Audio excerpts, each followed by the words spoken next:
écrit. Des parties sans nous dire un mot, pas si nous déchire.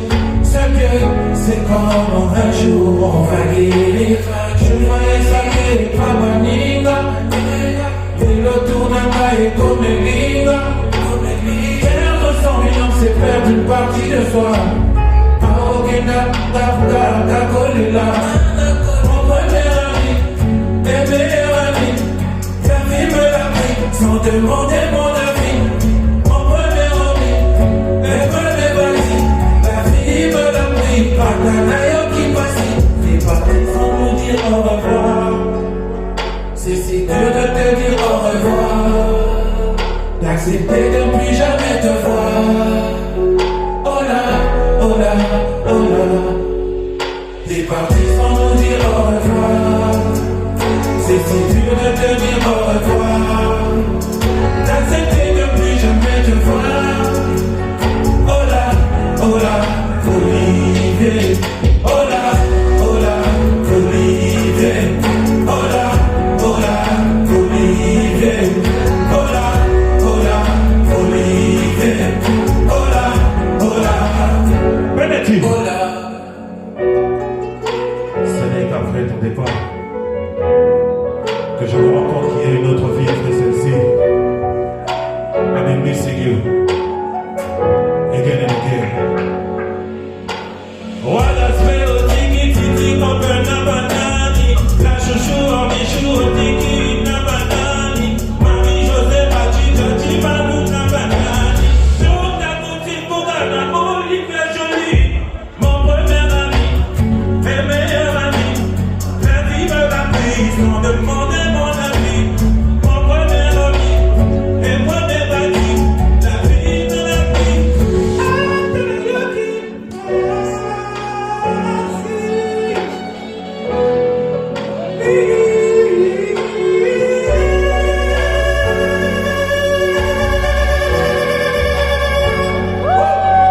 T'es parti sans nous dire au revoir. C'est si dur de te dire au revoir. D'accepter de plus jamais te voir. Oh là, oh là, oh là. Bénédicte. T'es parti sans nous dire au revoir. Oh là, Olivier. Oh là, Olivier. Oh là. Merci. Le marathon continue. Et oui, déjà, cette fois-ci, nous prenons un autre artiste. Et oui, déjà, lui, c'est une légende. Moi, je l'appelle Monsieur First. Hein? Donc, Camille Premier, parmi nous. Ici, bien sûr, hein, nous sommes au cœur de l'île de France, place aux élites. Et oui, déjà, avec l'Asso Bolingo, qui nous permet justement de vous faire vivre cet événement avec ces interviews. Mais la particularité, c'est que nous avons la chance d'avoir que des légendes avec qui nous nous entretenons. C'est un artiste qui est né en Belgique, mais qui a grandi entre Kinshasa et Johannesburg. Et après quoi, il est venu s'installer ici à Paris. C'est qui exactement? C'est l'homme qui a, oui, donné un coup de pouce à la naissance du RPK. Hein? Vous vous rappelez de qui il s'agit? Donc Camille First, donc un premier, et oui déjà. Et je rappelle qu'il a fait une chanson ô combien merveilleusement bien pour rendre hommage à son frère, le regretté Olivier Bokassa, et qui, voilà, donc c'est ô combien important de rappeler cela parce que nous sommes humains, nous devons reconnaître la valeur des humains, mais aussi reconnaître qu'un jour nous passerons, mais cultivons l'amour, aimons-nous vivons, soutenons-nous vivons pour ne pas regretter de ce que nous allons faire aux autres ou encore à tous ceux-là qui font partie de la diaspora congolaise. Donc, Camille First, salut. Salut. Tolandio Lelo Awa, Nastin, na place aux élites, place au Ucho Presté, un très bon concert, un très bon show, où le public a été réceptif par rapport à la prestation nayo. Déjà, donc, Camille First, je rappelle qu'aux a parmi la légende de la musique, avec un début au sein du groupe Camélia. Et Yomoro, ce qu'il faut ça résumer, il y a Koya, na groupe Camélia, na Lelo. Comment est-ce qu'on peut résumer parcours artistique nayo? Merci d'abord pour la parole et bonne année à tout le monde, à tous les spectateurs. Merci. Bon, mon parcours, je pense que je dirais que ça fait partie de mon destin. Je pense que, comme tu as dit, donc, j'ai commencé mes débuts dans la média. C'est là vraiment où j'ai été formé, où c'est là vraiment la casserole qui m'a préparé, qui m'a appris niveau vocal, parce qu'on travaille en live, j'ai vraiment fait ma formation musicale là-bas. Et c'est là aussi que ça m'a aidé à trouver ma voix, à connaître mon identité artistique, parce que je pense que c'est le plus important aussi, c'est de connaître mon identité. C'est là où j'ai pu trouver mon identité, c'est-à-dire de faire ce mélange R&B, soul, un peu de rumba et tout ce qui va avec, et sonorités africaines. Et après mon passage en Afrique du Sud, c'est ça aussi qui m'a aussi aidé à le côté anglophone et découvrir ma catégorie de musique qui est le afro-pop. Donc je pense que tout ça fait partie de mon destin et de ma transformation qui ont permis à ce que je sois aujourd'hui. C'est-à-dire que vous aviez été bien formé par le groupe Camélia qui vous a aidé justement à grandir artistiquement. Je salue Roméo Martial, ça c'est. Oui. C'est-à-dire le groupe Camélia vous a aidé à grandir artistiquement, à devenir ce que vous êtes devenu aujourd'hui. Oui. J'avais le talent, mais il fallait une direction. Oui. Je pense que tout talent doit être coaché. Je pense qu'il vient de là. C'est même la façon de faire les lives, parce que l'avant, on travaillait en live, donc j'ai appris de là, et avec le temps, comme on dit, avec le temps, on grandit. En même temps, il y a eu des difficultés que vous avez rencontrées tout au long de votre parcours au sein du groupe Camélia. Et vous avez vécu comment? Tous ces problèmes, ces conflits dans le groupe? Comme on dit, alors je pense que c'est aussi un peu comme je suis chanteur, Maman Badara qui est rappelé par Rapaka. Vous voyez, Pakana, moi, je une certaine ligne faire leur son. Eux, ils étaient dans la républication. Donc, je pense que c'est un peu ça qui a fait que. Est-ce que, selon vous, il y a eu ces problèmes des visions qui a fait à ce qu'il y ait des soucis entre vous tout au long de votre parcours au sein du groupe Camélia?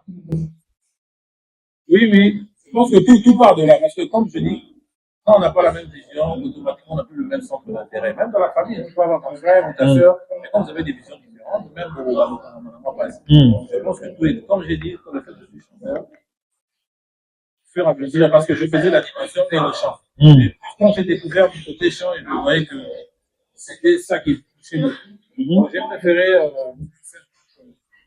dans le chant. Surtout à l'époque aussi, il n'y avait pas encore de chanteur R&B affirmé. Donc, la raison pour laquelle, quand j'ai quitté le groupe, dans le groupe, j'étais comme Camille. C'est comme ça, quoi. C'est le premier qui a s'est lancé en tant que R&B avec la rumba aussi. Déjà, comment vous avez vécu cette expérience entre Kinshasa et Johannesburg artistiquement? Oui, ça c'est le côté que c'est beaucoup plus après, parce que c'est déjà on a les ici ils n'écoutent pas du zouk, ils n'écoutent pas du R&B. Il y avait d'autres genres musicaux qui est le house et le kwaito, tout le kwaito qui est aujourd'hui le dérivé du kwaito, c'est le ramouchial. C'est le genre de musique que et c'était totalement dans le faire partie d'un certain appel que j'ai aussi beaucoup appris au niveau management, production, des albums, comment on part du produit, juste du produit, du talent, juste du but fini. Donc j'ai beaucoup appris sur les artistes. En tout cas, en termes de production, management, j'ai vraiment tout appris là-bas. Et aussi, bien sûr, la langue. J'étais à l'époque de bilingue. Donc, je pense que c'était ce qui m'a manqué sur le talent des jeunes. Parce que ça, j'étais juste un talent pur. Et là, ça a ajouté maintenant ce côté-là de production. même à partir de là que j'ai développé des connaissances en tant que producteur, voilà. Donc, à premier, c'est aussi une discographie bien garnie. Il y a eu déjà, de l'époque, jusqu'aujourd'hui, vous avez une discographie ô combien garnie, seule, pour atterrir justement à hommage à votre regretté frère. Oui, bon, comme je dis, en tant qu'artiste, je pense que les chants se qu'on vit souvent. Par exemple, une fois j'ai lu dans une previous interview, j'avais dit, je n'arrivais plus à écrire des chansons dans plus, c'était plus long. Et gloire à Dieu, quand j'ai rencontré ma femme, j'ai recommencé à écrire. Donc, je pense que l'artiste, c'est comme les peintres, on peint ce soir, on décrit la société par rapport à nos ressentis, nos joies, nos peines. Et pour arriver jusqu'au là, j'ai dû passer, comme tout le monde, hein. Tout le monde, comme on dit en anglais, it's a journey, c'est un voyage, c'est le voyage vers la vie qui est une éternelle, une école d'apprentissage infini. Je pense que c'est tous ces passages-là qui ont permis que aujourd'hui on se retrouve pour revoir, tout simplement parce que c'est quelque chose, c'est un événement qui a beaucoup marqué ma vie. Ouais. En parlant même d'anecdotes, c'est mon frère qui m'a donné le nom de Donka. Je pense qu'il a participé à 50%. Je pense que cet hommage était très important, non seulement pour lui, mais toutes les personnes qui ont perdu des êtres. C'est le chemin à nous tous buissonneux. Et voilà. Je rappelle que cette chanson, c'est la dernière de chansons en 2024. Parlons de 2024. Qu'est-ce qui a marqué l'année 2024 à vous? Oui, 2024, on va dire que c'est au revoir. Et en tout cas, c'est pas seulement au revoir qui a beaucoup marqué parce que j'étais plus en train de structurer notre label, le Studio Boost, qui a plusieurs branches avec le Record et le Beta Label. Donc, on a rangé plus ce côté administratif parce qu'on a trouvé d'autres réalités hors de photo auxquelles on devait faire face en tant qu'artiste indépendant. La raison pour laquelle on a pris tout ce temps pour sortir pour pouvoir. Et déjà, depuis le départ de mon frère, j'avais fait comme une sorte de break pendant un an. Un petit document d'Issam où j'avais besoin de me ressourcer, de retrouver cette énergie, cette fin à la musique, parce que tu vois, nous sommes des passionnés. Comme j'ai toujours dit, si c'était pour l'argent, pour le succès, je ne pense pas que je serais toujours dans la musique. C'est la passion qui passe au-delà. Et la passion est revenue l'année passée, après on s'est dit, vous êtes artiste, chanteur, auteur, compositeur.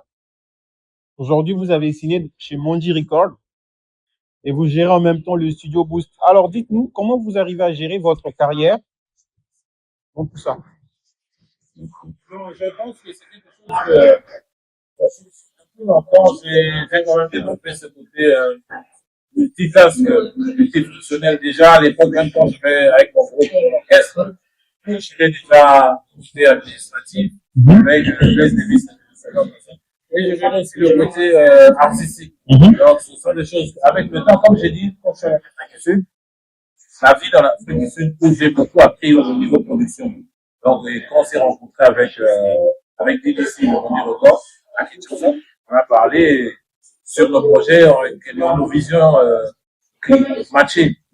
On en a parlé après quand on est arrivé, quand je suis arrivé ici en France il y a 5 ans. Donc, c'est là qu'on a commencé à mettre sur pied la structure. Donc, je pense que, de toute façon, je ne change pas tous les choses. Je n'ai pas les choses tous les jours. Non, les autres temps libres. Donc, j'essaie d'organiser planning par-ci-par en tant que producteur parce que je ne me vois pas chanter jusqu'à 70 ans. Quoi. Il y aura certainement un temps où sera derrière les lumières. Là.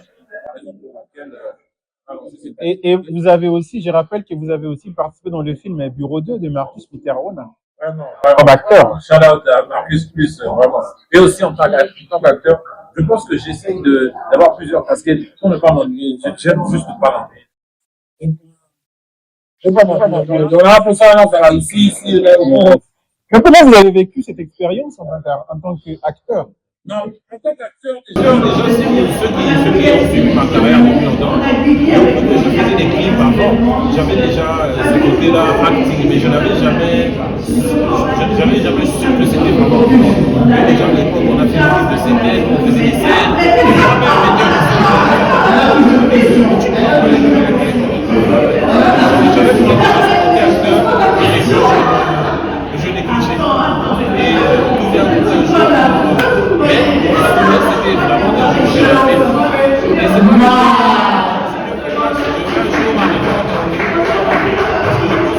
rêve de tout artiste.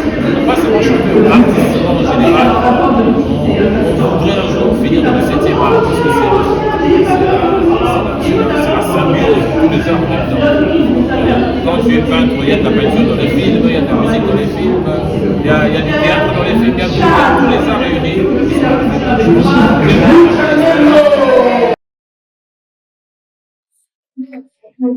Et voilà, donc,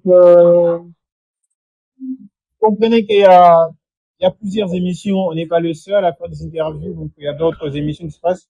Peut-être que vous allez entendre d'autres sons par-ci, par-ci, par-là. Et 2024, marqué par au revoir.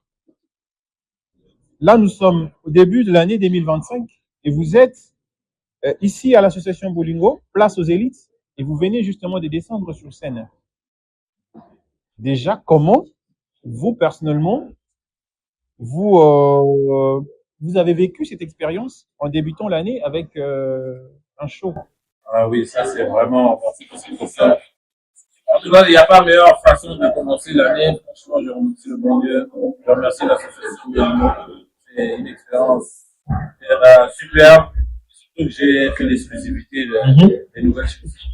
On est en train de préparer une EP qui s'appelle Phoenix. Phoenix 1.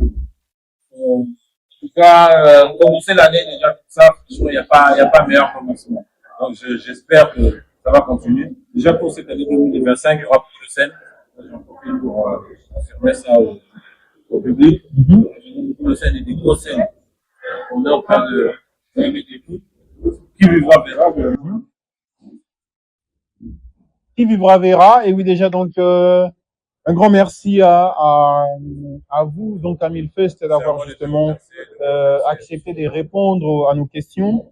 Vous comprenez que nous sommes au cœur de l'association Bolingo. Il y a du monde, il y a des allées, il y a des retours, voilà, il y a un peu de bien des bonnes choses. Nous sommes ici à l'espace Paul-et-Loire, ici 2 places Marcel dans les 93 à Astin, donc pour ceux qui nous regardent pour la première fois. Et merci à vous de nous avoir bien entendu choisi. Alors donc à Milfest, pour finir, 2025 au lobby et Zambula Oyo makambo bele koya. Mais déjà, s'il faut donner un avant-première ou l'avant-goût à tout ce qui nous regarde, quels sont les projets ou les perspectives à venir pour cette nouvelle année? Donc, cette année, comme j'ai dit, au niveau de la carrière, donc, il y a le EP qui sort, et au niveau, il y a le rap qui travaille avec un artiste qui s'appelle, le prof. Et puis, le prof, les gens, tous les services ici sont ouverts pour les podcasts, avec des annonceurs, des partenaires, des entrepreneurs. J'invite tous les entrepreneurs à venir. On est disponible sur les réseaux, pour venir sur le podcast. Alors, on est vraiment au niveau de production, niveau management, au niveau sur le sortie et au niveau scénique. J'en profite pour saluer les D6. Donc, franchement, comme j'ai dit, il y aura des dates pour aviser. Merci beaucoup, il y aura des dates. Et artistiquement, que les gens attendent les nouveautés. Ceux qui étaient tout de suite, tout à l'heure, là, ils ont écouté, on a fait Agnania, on a fait nous. C'est des extraits du EP Phoenix 1. Donc, voilà. Pour tout connaître vraiment, là, et au revoir, qui est sur les plateformes. Allez écouter au revoir, hein, sur toutes les plateformes et tout, Spotify, et déjà le son est dans le bac et dans le multi et tout. Donc, s'il y a quelque chose que vous voulez dire que vous n'avez pas dit tout au long de l'entretien, qu'allez-vous dire? Bonne année à tout le monde. Je souhaite les meilleurs vœux de santé, de prospérité à tout le monde. N'ayez jamais lieu dans ce que vous faites. Et beaucoup d'amour, de ta première. C'est tout ce que je vais dire. Merci beaucoup à vous, donc, Amil Fest. Donc, merci d'avoir accepté de répondre à nos questions. Merci à tous et à toutes. Et rendez-vous est pris dans un avenir proche. Sur ce, à très bientôt. Le mot qu'on ne peut décrire, des parties sans nous dire un mot passé nous déchire. Seul que c'est comme un jour on va guérir. Je voyais ça guérir, pas maninga. Et le tour d'un bail comme une ligne. Perdre 100 millions, c'est perdre une partie de soi. Aogena, Dafka, Dakolila. Mon premier ami, mes meilleurs amis. La vie me l'a pris, sans demander mon avis. Mon premier ami, les premiers vas-y. La vie me l'a pris, par Nanayo qui passe. Les parents sans nous dire au revoir. C'est si dur de te dire au revoir.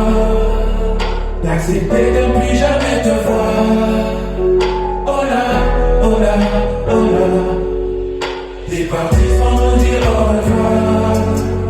C'est si dur de